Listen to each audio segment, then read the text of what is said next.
Silakan duduk Bapak Ibu. Siapa yang 59 tahun sudah di gereja ini? Boleh angkat tangan. 59 tahun. 1, 2, 3, 4, 5, 59 ya. Siapa yang sudah mungkin 50?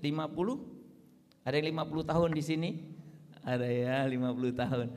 Ada yang 40? Ya, 40 ya. 30? Ada yang 30 tahun. 20? Ada ya. 10? 5? 4, 2, 3, 1. Saudara-saudara, kita boleh bersyukur. Bapak Ibu ada yang dipakai oleh Tuhan untuk memulai. Kita boleh bersyukur Bapak Ibu dipakai oleh Tuhan untuk melanjutkan. Seberapapun, apapun yang Tuhan berikan kepada kita, kesempatan untuk kita ada dalam proses pertumbuhan gereja ini, sungguh kita patut naikkan syukur kepada Tuhan. Secara pribadi saya sangat bersyukur karena tidak pernah saya mimpikan saya bisa ambil bahagian di tempat ini. Maka ketika Tuhan percayakan di tempat ini, saya bertanya kepada Tuhan, Tuhan mau apa yang harus saya kerjakan di tempat ini? Saya merasa bangga, saya terhormat, saya bersyukur bisa bersama-sama dengan Bapak Ibu menjadi bahagian dalam proses perjalanan gereja ini. Saya sangat senang ketika tadi worship leader menyampaikan, ada orang-orang tua kita. Saya mengingat betapa Tuhan sangat baik. Worship leader menyampaikan, ada orang-orang muda. Ada anak-anak sekolah minggu kita. Saya bersyukur Tuhan, masih ada harapan begitu besar.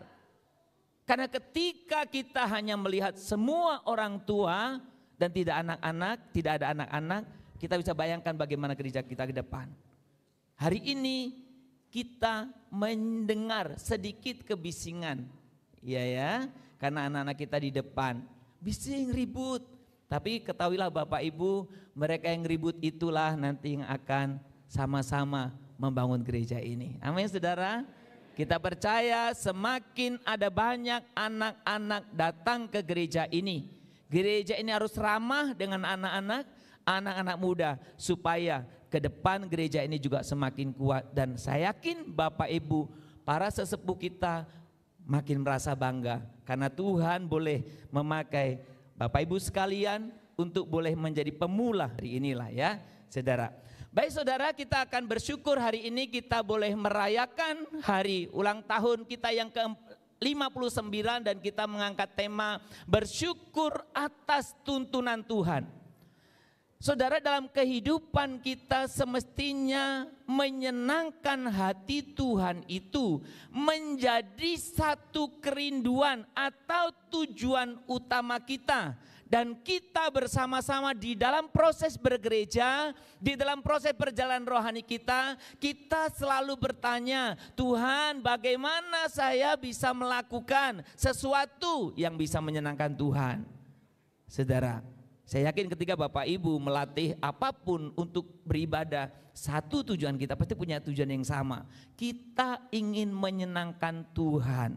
Saudara, sudah bayangkan tadi bapak-bapak, ibu-ibu semua latihan nyanyi begitu luar biasa ya nyanyiannya. Jadi saya tadi pagi-pagi saya bilang sama beberapa jemaat, kayaknya kita mau ada lomba vokal grup ya.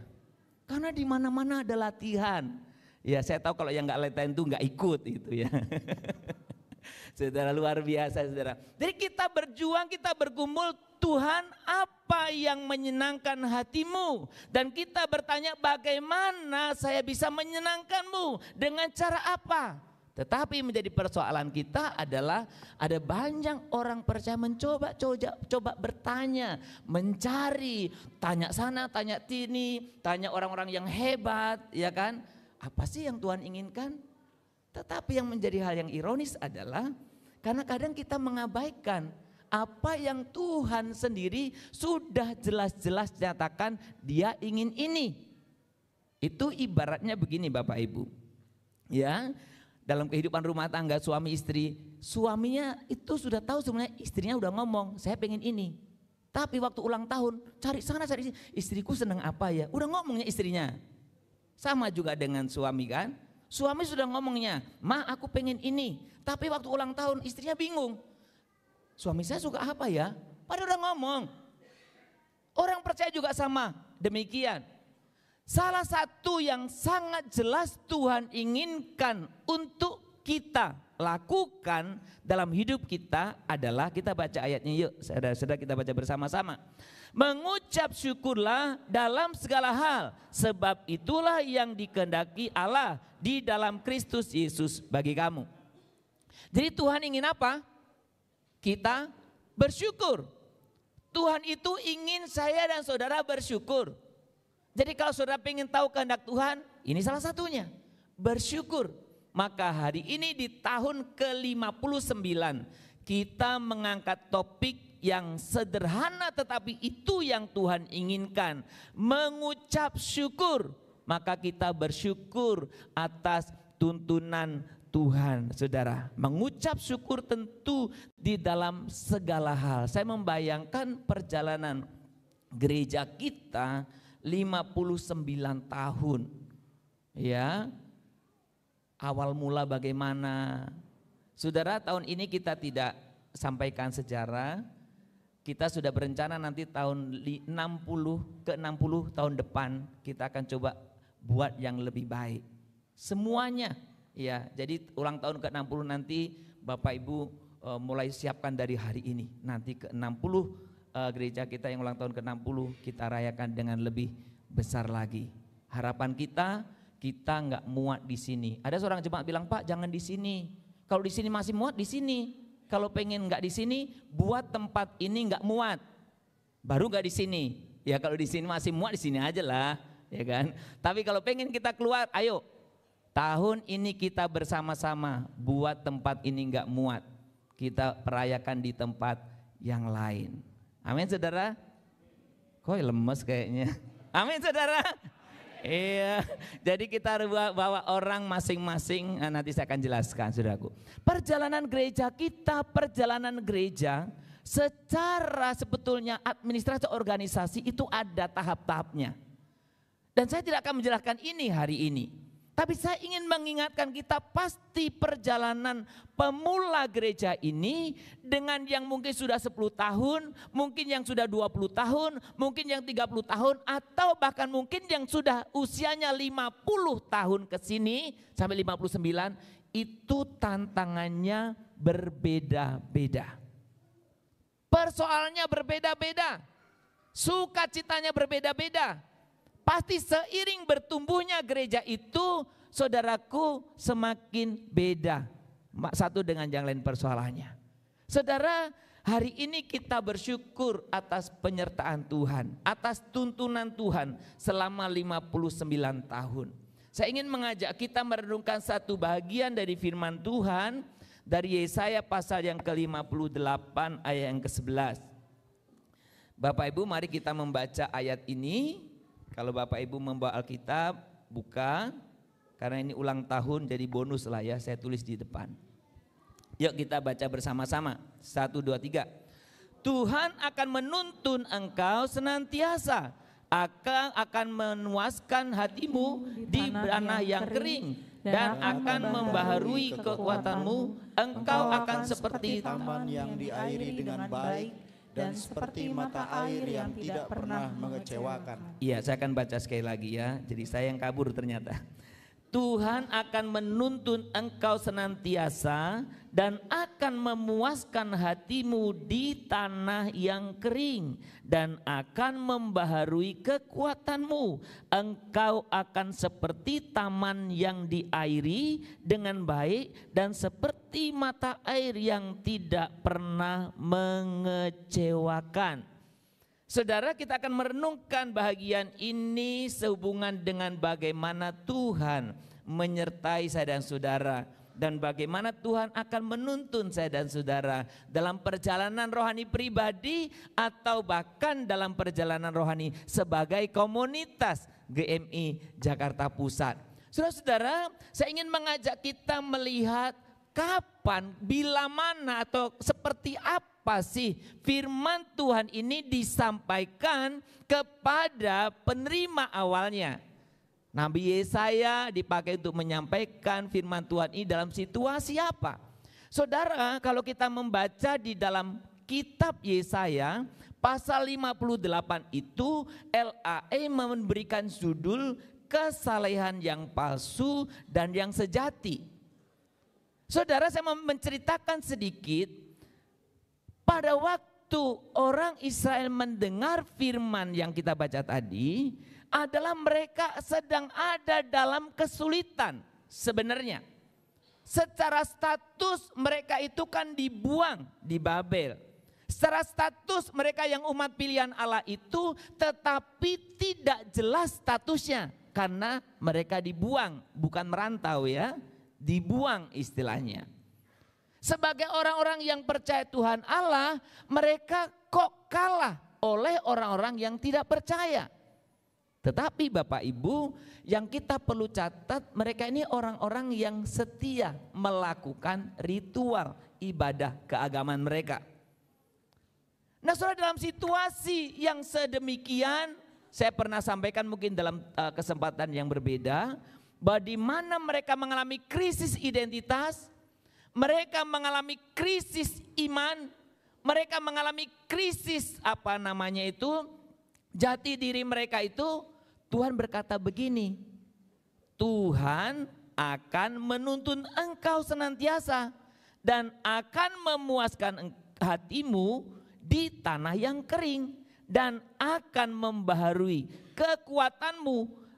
Engkau akan seperti taman yang diairi dengan baik dan seperti mata air yang tidak pernah mengecewakan.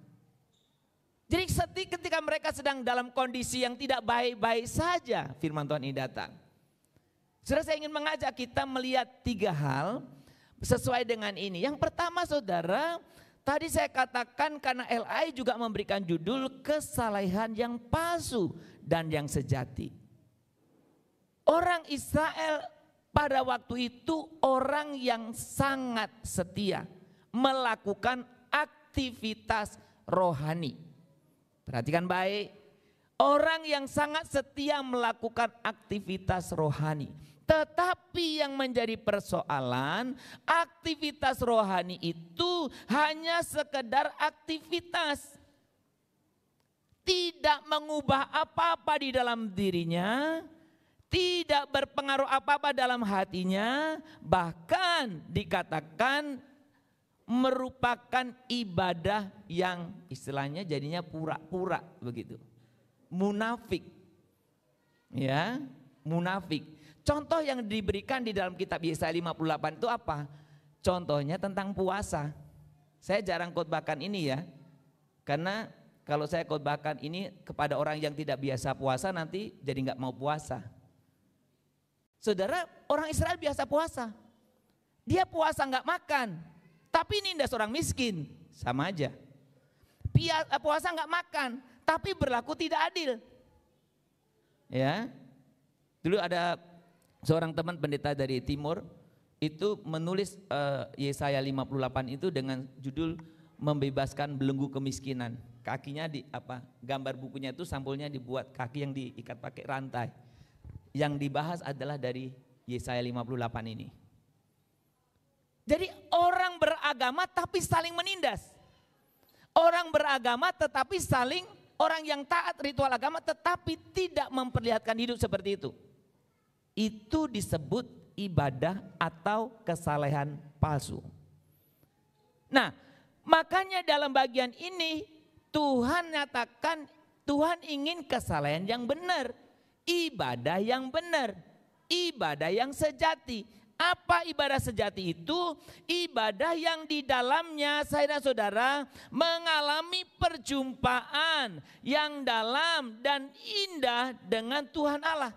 Baik dalam ritual agama kita maupun dalam kehidupan kita sehari-hari. Jadi ibadah penyembahan yang sejati itu adalah di mana Anda dan saudara Anda dan saya menyembah Tuhan itu kita mengalami perjumpaan yang indah.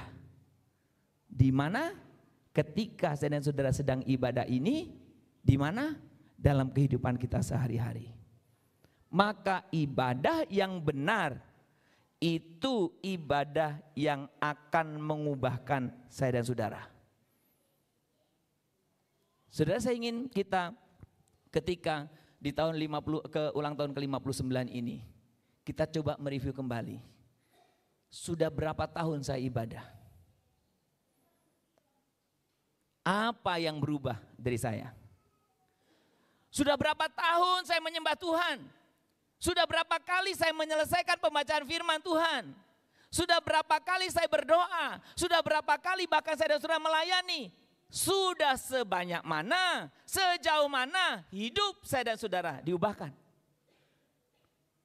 Karena ketika saudara dan saya sudah berkali-kali baca kitab. Saya tidak lupa puasa, saya terus ikut dalam doa, saya terus ikut pelayanan. Tetapi kehidupan saya dan saudara tidak berubah. Yesaya menyebut atau kitab Yesaya menyebut itu ibadah yang palsu. Saudara, kami majelis barusan menyusun program tahunan.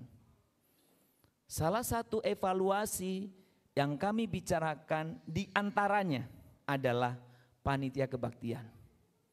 Satu yang kita bergumul bersama, bagaimana ketika kita hadir masuk dalam rumah Tuhan ini, engkau seperti menghadap sedang menjumpai Tuhan.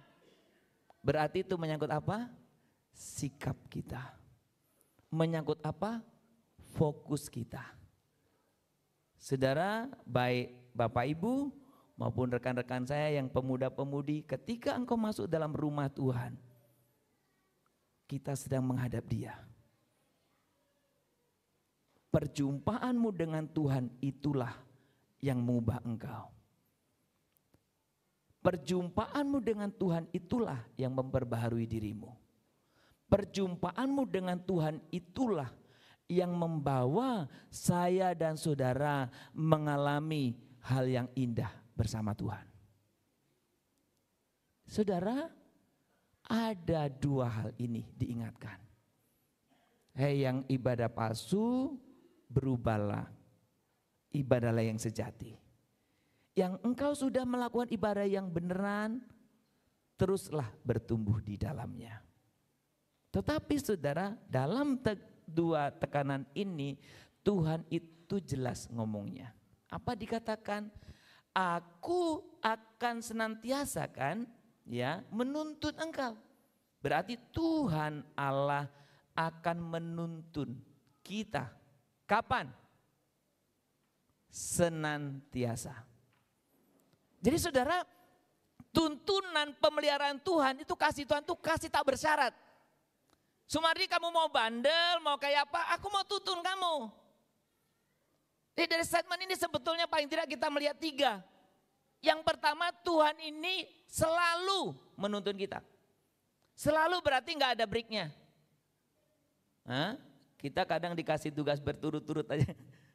Aduh kok saya terus ya. Tuhan nuntun kamu nggak pernah break loh. Selama 59 tahun gereja ini, apakah ada yang bisa memberi kesaksian, Bapak, tahun-tahun sekian kami itu mengalami masa kegelapan di mana Tuhan gak menuntun? Apakah ada yang bisa bilang begitu? Saya yakin Tuhan tidak pernah sekalipun meninggalkan, melepaskan tangannya untuk menuntun saya dan saudara. Tuhan selalu menuntun. Tuhan selalu membimbing. Makanya nyanyian P2M kan lebih sering kan nyanyi ini. Tiap langkahku, benar itu. Ya, makanya saya aja sendiri udah berapa kali dengan nyanyi itu. Cuman sekarang banyak surprise-nya. Bapak Ibu mau tepuk-tepuk, pikirnya udah selesai, belum selesai padahal. Ya kan? Datang mau nggak mau tepuk, udah selesai. Nah, itu triknya. Karena lagunya sering didengar, jadi diakalin lah begitu ya. Tapi saya mau katakan saudaraku, memang Tuhan menuntun kita itu tidak pernah berhenti. Tuhan selalu menuntun kita. Saudara, Pak, tapi saya merasakan saya tidak dituntun. Itu kamu sendiri yang salah. Orang Tuhan mau nuntun kok. Pak, tapi saya merasakan saya kok sepertinya nggak dituntun. Tuhan janjinya menuntun. Saudara, Bapak Ibu ada beberapa yang punya anak kecil. Kita kalau dengan anak-anak, kita kan pengen gini ya. Mau ngapain sih Anda? Ambil tangannya. Untuk nuntun ya. Anak-anak mau pegang kita enggak? Kadang-kadang enggak mau. So hebat anak kecil. Lari-lari. Kayak gitu juga yang kita dulu. Lari. Kita gini. Nanti jatuh, nangis kan? Di siapa yang disalahin kadang-kadang? Mama enggak tuntun. Bukan mama, kamu itu. Ya. Itu kehidupan iman kita. Tuhan tawarkan diri. Tuhan janji aku menuntunmu senantiasa, selalu. Enggak pernah tidak. Tapi kadang-kadang kita merasa hebat sendiri. Saya berjalan sendiri, enggak perlu tanya-tanya Tuhan lagi. Jadi Tuhan itu mau menuntun kita selalu. Yang kedua, Tuhan itu mau menuntun kita itu langsung. Enggak pakai perantara. Tuhan menuntun kita secara pribadi. Tuhan menuntun kita maupun secara komunitas. Dia langsung. Enggak pakai perantara. Jadi jangan percaya kalau ada calo rohani. Tuhan tuh mau mendengar kamu kalau melalui saya. Enggak. Saudara, saya enggak pernah ajarkan itu pada kita kan. Karena saya tahu Tuhan itu mau menuntun kita langsung. Enggak pakai perantara. Dulunya di perjanjian lama, Anda dan saya harus, kalau zaman itu menghadap Tuhan pun enggak boleh langsung ya. Harus melalui imam. Makanya imam-imam suka-sukanya dia. Mau dibilang, kamu kayaknya itu persembahanmu enggak diterima. Ya manut-manut aja kan, dia di perantara. Tapi setelah Kristus berkorban, mati di atas kayu salib, dibuka saudara, saya dan saudara bisa langsung datang. Ya Tuhan juga ingin menolong Anda langsung, enggak melalui perantara. Sekali lagi saudaraku, prinsip ini dengar baik-baik. Imani, jalankan. Tuhan menolong engkau langsung. Tidak pakai perantara, langsung. Ya, jadi jangan suka tergoda untuk jadi calo-calo rohani. Tuhan menolong kita langsung. Yang ketiga saudara-saudara, Tuhan itu mau menuntun kita enggak dengan paksa. Tuhan itu menuntun kita dengan lembut. Ya, Tuhan gak paksa, ayo kutuntun, gak mau, ayo kutuntun, gak mau, ayo kutuntun. Enggak, itu kita. Tuhan itu menawarkan dengan lembut. Saudara ingat kitab Wahyu kan? Lihatlah aku berdiri di depan pintu dan mengetuk. Apa dikatakan ayat itu? Siapa yang membukakan, aku akan masuk. Tuhan bisa gak masuk paksa? Saya yakin Tuhan ngetuknya gak keras-keras. Gak seperti orang nagih utang. Pelan ngetuknya, tak tak tak. Kedua, tak tak tak. Ketiga, saya yakin Tuhan enggak ngetuknya gitu. Tak tak tak tak. Enggak, itu penagih utang. Tuhan mengetuknya lembut, lembut, lembut, lembut. Anda mau dengar atau tidak? Jadi Tuhan pun mau menuntun saya dan saudara itu dengan lembut. Saudara ingat prinsip 3 ini. Tuhan menuntun saya dan saudara langsung. Tuhan menuntun saudara dan saudara itu senantiasa, selalu. Tuhan menuntun saya dan saudara itu, lembut. Saudara, tetapi seringkali kita berpikir begini. Kita punya anggapan kalau berjalan di dalam Tuhan itu semua baik. Betul kan? Kita beranggapan kalau Tuhan bersama dengan kita itu berarti semua akan mulus. Kita beranggapan kalau Tuhan itu dengan kita bersama menuntun kita, pasti semua aman-aman saja. Saudara, kalau saudara membaca apa yang menjadi nyanyian Musa ini sebetulnya, kita akan baca ini ya, yuk kita baca bersama-sama. Laksana Raja Wali menggoyang bangkitkan isi sarangnya, melayang-layang di atas anak-anaknya, mengembangkan sayapnya, menampung seekor dan mendukungnya di atas kepaknya. Demikianlah Tuhan sendiri menuntun dia dan tidak ada Allah asing yang menyertai dia. Saudara, ini nyanyian Musa. Musa menggambarkan bagaimana tuntunan Tuhan itu bukan tuntunan yang enak, ya kan? Bukan tuntunan yang indah. Bukan tuntunannya orang yang sedang pacaran. Jatuh, sayang bangun, ya kan? Jatuh lagi, sayang bangun, Jatuh lagi, sayang bangun. Bukan ya. Orang pacaran enggak gitu ya. Itu ekspresi orang yang tidak pacaran. Tuntunan Tuhan digambarkan itu seperti Raja Wali. Ya saya sendiri nggak punya pengalaman langsung ya. Artinya lihat Raja Wali itu sarangnya kayak apa. Tapi menurut pengetahuan, ya kan suka nonton apa itu yang binatang-binatang itu. Raja Wali itu kadang-kadang membuat sarangnya itu memang tinggi juga. Dibuat tinggi karena supaya aman kan anaknya. Ditempatkan gitu. Nah setelah anak itu ada di situ sudah cukup umur, ya waktu anaknya kecil di situ dia mengeramkan, bawa makanan orang tuanya kan. Tapi setelah cukup umur itu sarang dirusak. Ingat dia ada ke tempat ketinggian. Setelah cukup umur anak itu untuk terbang, sarang itu dirusak. Ketika dirusak, apa yang terjadi? Anak ini dibawa terbang. Nanti saya coba cari gambar-gambar yang seperti itu. Saudara bayangkan engkau dan saya jadi anak itu. Engkau sedang nyaman sedang nyaman di sarang, di sangkar yang dibuat oleh induknya. Tapi tiba-tiba dihancurkan. Bagaimana kondisimu yang nyaman itu diporak-porandakan. Di istilah Alkitab itu digoyang bangkitkan, ditunggang balikan. Bagaimana rasanya? Enak atau tidak enak? Tidak nyaman, bahkan nyaris ada dalam bahaya. Kalau burung Raja Wali belum bisa terbang, diangkat kemudian lepas. Itu apa enggak mau mati kita? Rasanya. Saudara, Alkitab membayangkan bahwa tuntunan Tuhan itu kadang-kadang seperti itu. Dan Musa mengatakan apa? Demikianlah Tuhan sendiri menuntun. Jadi kita jangan ingin, aduh dituntunnya itu enak pokoknya. Ya enak, enggak. Pemazmur pasal yang ke-23 juga sama mengungkapkannya. Lewat lembah kekelaman. Saudara, saya tidak tahu dalam perjalanan gereja kita, apakah saudara bisa mengingat ketika awal-awal seperti apa yang Tuhan pakai untuk menunggang balikan kita. Masa-masa pertengahan sekian tahun kemudian terus bertambah tahun. Apa yang saudara rasakan? Tuhan menggoyang balikan dalam kehidupan bergereja kita. Kalau kita berbicara konteks gereja. Tapi bicara dalam konteks kehidupan pribadimu, dalam rumah tanggamu, coba lihat. Dalam kehidupan rumah tanggamu, kapan kau digoyang balikan?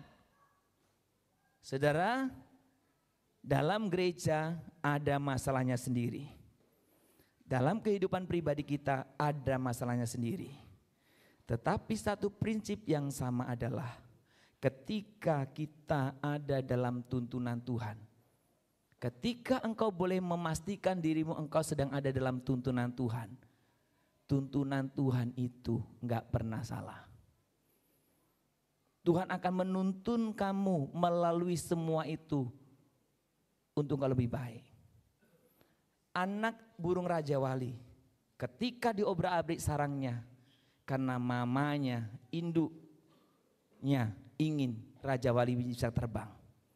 Bayangkan kalau induk Raja Wali itu tetap membiarkan sarang itu nyaman, maka dia tidak akan bisa terbang selamanya. Saudara, maka dalam perjalanan gereja kita, apapun yang kita hadapi, belajarlah satu hal. Ketika kita tetap ada dalam tuntunan Tuhan, yang gak enak itu Tuhan izinkan terjadi supaya kita lebih baik. Yang tidak nyaman itu Tuhan izinkan terjadi supaya kita lebih maju. Itu bisa menyangkut apa saja. Bisa menyangkut relasi, bisa menyangkut tentang ekonomi, finansial. Bisa menyangkut apa saja, bahkan bisa menyangkut kadang-kadang dari luar. Saudara, berapa tahun yang lalu saya ingat betul itu. Ya, kita berdoa pun takut-takut. Kanan kiri orang enggak setuju, bukan di gereja ini ya, di gereja pelayanan saya yang lama. Saudara, kita takut-takut, kita ketar-ketir. Tapi justru karena ada goyang balik itu, ada jemaat itu yang tidak aktif. Jadi aktif saudaraku. Jadi yang saya heran tuh begini. Pada waktu itu ada kerusuhan-kerusuhan itu kan. Jadi yang telepon saya pertama itu bukan orang yang aktif. Mungkin yang aktif sudah yakin tuh pasti amannya. Yang gak aktif. Dia telepon gini, Pak Pendeta aman? Oh aman Pak. Pak kalau nggak aman nanti kasih tahu saya. Hebat kan? Padahal dia nggak pernah datang gereja. Jadi mungkin kalau nggak ada masalah itu dia pun nggak telepon saya. Tapi karena masalah itu ternyata orang itu memperhatikan kita juga. Saya pikir Tuhan kalau bisa kerusuhannya jangan berhenti ya. Jadi orang was-was terus ya, was-was ya kan. Saudara mana lebih nyaman? Suasana sekarang atau suasana kemarin COVID? Rohani Anda mana yang lebih bertumbuh? Hari ini atau kemarin COVID? Jadi lebih bagus kita COVID aja ya. Iya kan, kalau COVID doanya serius. Ya, kalau apa serius, kenapa terancam? Sudah ini dibiarkan Tuhan berlalu.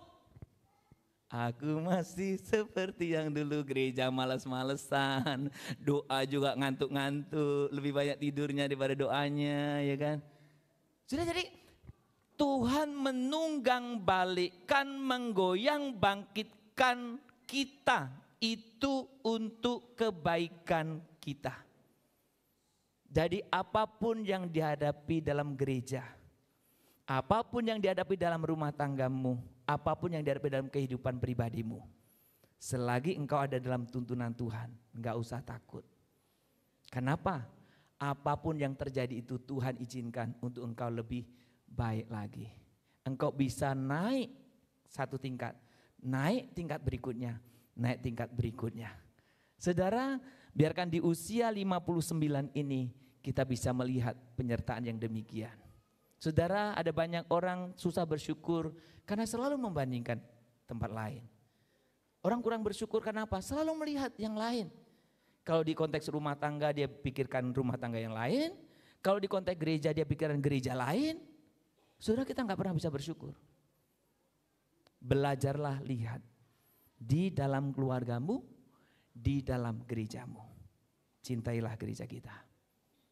Saudara, Tuhan ketika kita mengucapkan syukur itu sebenarnya kita sedang menunjukkan kedewasaan kita sebagai anak-anak Allah. Kenapa? Karena kita mengerti kehendak Allah. Mengucap syukur itu menunjukkan kedewasaan gereja. Kenapa? Karena kita mengerti bahwa gereja ini adalah tubuh Kristus. Kristus sebagai kepala dan batu penjuru dalam gereja ini. Kalau saya dan saudara diizinkan ambil bahagian, apakah yang awal, yang di tengah-tengah, atau bahkan yang akhir, itu karena anugerahnya. Saudara, di gereja kita, ketika kita berbicara tentang kehendak Allah bagi gereja, saudara, gereja kita memiliki visi yang jelas sebetulnya. Setiap tahun kita tampilkan dalam warta atau nafiri kita. Visi gereja kita adalah menjadi gereja yang memuridkan. Menjadi gereja yang memuridkan. Artinya melalui keberadaan gereja kita itu ada banyak orang yang harusnya berjumpa dengan Kristus. Orang-orang yang berjumpa dengan Kristus itu semestinya seperti visualisasi tadi. Pergi membawa berita itu dan bawa orang itu ke rumah Tuhan ini. Saudara, mungkin sebagian kita berpikir bahwa terlalu banyak kegiatan gereja. Ada disuruh baca Alkitab, ya. Tahun pertama sudah tamat, diadakan lagi, kok ada lagi sih Gemas? Ya, saudara, Gemas itu harusnya setiap, kan Gemas itu apa sih? Gerakan membaca Alkitab setiap hari, bukan setahun, setiap hari. Jadi kapan berhentinya? Ketika sudah tidak ada hari, sudah tamat. Membaca, terus membaca. Saudara, ada gerakan apa sekarang? Doa berantai. Ya, memang waktu ada doa berantai pada tanya, Pak itu sampai kapan? Apakah selama-lamanya? Langsung gitu ya, enggak, setahun saja berantainya. Ya, setahun dulu, ya kan? Setahun. Kita lihat bagaimana kita terlatih dan apakah yang doa-doa kita boleh mengalaminya. Ada doa pagi. Ya. Doa pagi, ada apa lagi? Ada cell group. Ada klik community. Saudara, saya mau katakan hari ini di HUT ini, saudara salah besar berpikir kalau semua itu hanya untuk membuat saudara susah. Semua itu sebenarnya saudara bisa lakukan sendiri, tanpa harus menghabiskan waktu datang ke tempat ini. Tapi semua itu sedang melatih saya dan saudara menjadi murid Kristus. Mengalami perjumpaan dengan Kristus setiap hari. Karena tanpa perjumpaan itu saudara dan saya tidak bisa mengerti kehendaknya, tidak mengalami perubahan. Maka ketika kita berbicara gemas, bagaimana kau membangun hidupmu? Dan yang kita akan juga jalankan lagi nanti tentang jurnal bersama Yesus dengan lebih serius. Saudara, saya membayangkan kalau kehidupan kita ini, kehidupan yang di dalam Tuhan, maka kemanapun kau pergi, orang itu bisa melihat Injil di dalamnya. Kehidupanmu yang diperbarui oleh Tuhan, maka kemanapun kau ada, kau belum ngomong aja, orang sudah bisa melihat Injil dari perilakumu. Dan saudara, saya mau katakan kepada kita, jika itu terjadi kepada kita, itu saya dan saudara kerjakan. Kita mungkin HUT Natal gak bisa di tempat ini. Gak cukup itu, saudara. Saudara, di tengah-tengah itu saya sengaja buat GMI. Saya orang tidak pintar desain, jadi saya coba cari gambar-gambar, saya gandeng-gandengkan aja. Ini sebetulnya M-nya itu orang yang berjumpa untuk orangnya itu, GMI. Bisa disingkat bermacam-macam. Gemar memberitakan Injil, bisa. Giat memberitakan Injil, bisa. Tapi kita ingin ajak kita gerakan membawa satu jiwa dalam 1 tahun. Memang tahun 2023 ini kita belum begitu push ini. Tapi saya rindu saudaraku, paling tidak kita mau mengerjakan 1 orang dalam 1 tahun. Bukan bawa sekali terus enggak, ini ya maksudnya 1 orang itu bawalah ke sini. Ya, tinggal dia di sini. Menjadi warga kerajaan surga di sini. Saudara, bersyukur adalah bukti iman kita kepada Tuhan. Bersyukur adalah bukti bahwa saya dan saudara berserah kepada Tuhan. Kenapa? Karena Tuhan, kita percaya Tuhan itu baik. Jadi kalau hari ini kita bersyukur di tempat ini, itu bukti iman kita bahwa kita percaya Tuhan itu baik. Dan apa yang kita bisa kerjakan? Ketika kita mengucap syukur, saudara, kita memuji Allah, menyembah Allah karena keberadaannya. Dan kita bersyukur kepada Allah karena apa yang Dia telah buat di antara kita.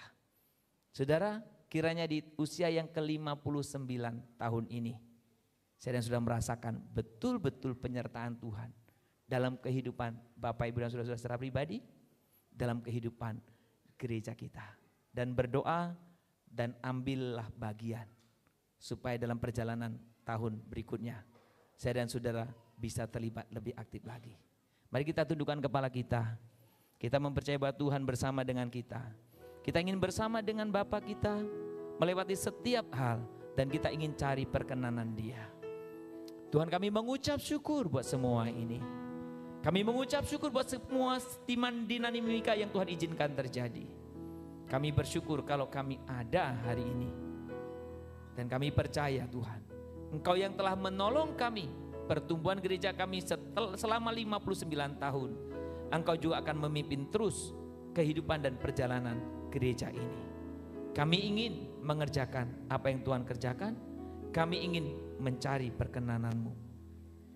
Bersamamu Bapa, amen. Ku lewati semua perkenanan-Mu yang teguhkan hati.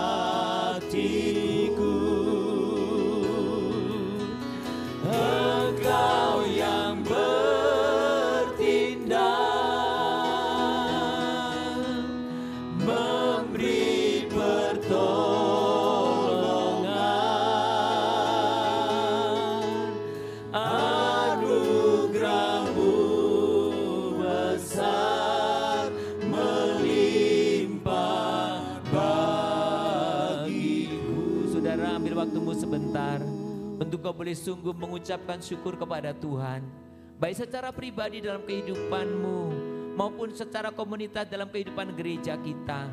Kita bersyukur 59 tahun Tuhan boleh menyertai, dan biarlah apa yang kita dengar melalui kebenaran firman Tuhan hari ini, biarkan kita menjadi orang-orang yang sungguh-sungguh beribadah, memiliki kehidupan ibadah yang sejati. Kita mengalami perjumpaan dengan Kristus, perjumpaan yang mengubah, yang membawa saya dan saudara semakin mengerti kehendaknya, membawa saya dan saudara untuk dipakai menjadi alatnya. Kita datang kepada Dia, kita mengucap syukur, dan kita rindu ketika Tuhan izinkan kita ada dalam waktu dan kesempatan ini. Tuhan, kami ingin terlibat, kami ingin Tuhan pakai, dan kami ingin Tuhan mencari perkenanan-Mu. Dan biarkan gereja ini Tuhan lawat. Terima kasih Tuhan. Katakan bersama-sama bersamamu Bapa. Bersamamu Bapa, ku lewati semua perkenananmu yang teguhkan hati. Engkau yang bertindak Tuhan, Engkau yang bertindak, memberi pertolongan.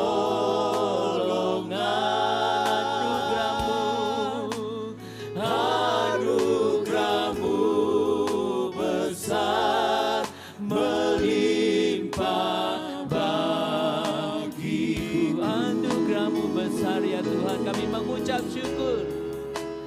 Anugerah-Mu besar melimpah bagiku. Bapa di surga, kami mengucapkan syukur untuk kebenaran firman-Mu yang mengingatkan, menegur, bahkan meneguhkan kami. Tuhan akan senantiasa bersama dengan kami, bahkan menuntun kami dengan sukacita dan dengan segar sekalipun kami melewati tanah yang kering. Engkau memberikan kepada kami kepuasan akan kedahagaan kami. Biarkan setiap kami di tempat ini, kami boleh sungguh mengalami Tuhan di gereja ini. Kami sungguh mengalami Tuhan dalam setiap ibadah-ibadah kami. Kami sungguh mengalami pertumbuhan di dalam Tuhan dalam berbagai kegiatan yang ada di gereja ini. Dan biarkan kami Tuhan, kami boleh Tuhan pakai menjadi alat-Mu untuk memberitakan Injil, memberitakan kasih Kristus melalui kehidupan kami. Kami bersyukur Tuhan telah menolong perjalanan gereja ini. Kami bersyukur kalau hari ini kami ada. Kami ingin Tuhan libatkan untuk perjalanan gereja kami selanjutnya. Supaya Tuhan memimpin kami agar lebih bertumbuh, dan lebih bertumbuh. Tuhan, kalau belakangan ini dalam gereja ini mengalami kesulitan dalam hal finansial, pas-pasan, kami percaya Tuhan akan terus menolong kami, memimpin kami, bahwa kami semakin lebih bergantung dengan Engkau. Dan kami percaya semua Tuhan izinkan terjadi untuk kami boleh bisa naik tingkat. Dan kami rindu Tuhan, kesulitan apapun yang kami alami, masalah relasi, masalah apapun dalam rumah tangga kami, di dalam pergaulan gereja ini, dalam pertemuan gereja ini, kami memegang erat janji-Mu. Engkau menuntun kami, Engkau menggoncang balikan untuk kami bisa mengalami peningkatan yang lebih baik lagi. Terima kasih Tuhan. Kami mau Engkau libatkan dalam pekerjaan-Mu. Kami siap untuk mau mengerjakan apa yang Tuhan ingin kerjakan dalam kehidupan kami. Terpuji nama-Mu Bapa. Di dalam nama Tuhan Yesus Kristus kami berdoa dan kami mengucap syukur. Semua orang percaya katakan